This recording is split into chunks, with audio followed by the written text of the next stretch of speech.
काही भाज्यांचं असं असतं माहिती का, रात्रीपासूनच तयारी करून ठेवावं लागते. तरी तर आज करायचे आहे आपल्या पालक चना मसाला.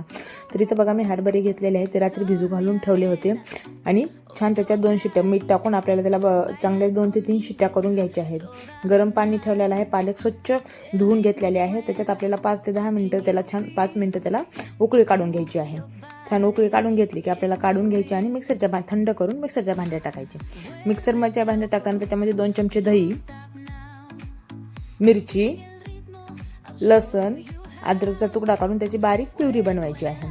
छान बारीक झालेला आहे तर लगेच तेल घ्यायचं, जिरे, आवडीप्रमाणे खडे मसाले टाकायचे, कांदा,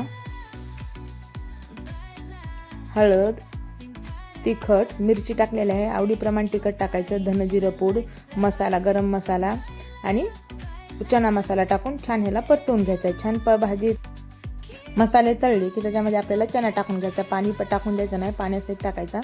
छान बघा आणि आपल्याला लगेच बनवलेली पालकाची प्युरी टाकायची आहे. छान एकत्र करून याला चांगलं आपल्याला 10 ते 10 मिनटं शिजवून घ्यायची भाजी. 5 ते छान उकळी आली की म्हणायचं आपली छान भाजी तयार होते. तर त्याच्यावर थोडीशी टाकायची आपल्याला कसुरी मेथी टाकली की लगेच आपल्याला चवीपुरतं मीठ, आपण अगोदर पण मीठ वापरलेलं आहे. तर बघा ही छान अगदी कमी वेळेत आपली मस्त अशी पालक चना मसाला तयार झालेला आहे. तुम्हाला जर ही रेसिपी आवडली असेल ना, नक्की लाईक करा, शेअर करा आणि सबस्क्राईब करायला विसरू नका. ती चविष्ट आणि झटपट रेसिपी आपली कमी वेळेमध्ये तयार होते. आणि पालकाच्या एकच प्रकारच्या भाज्या खाऊन कंटाळा आला तर वेगळं काहीतरी खाण्यासाठी हे तुम्ही नक्की ट्राय करा.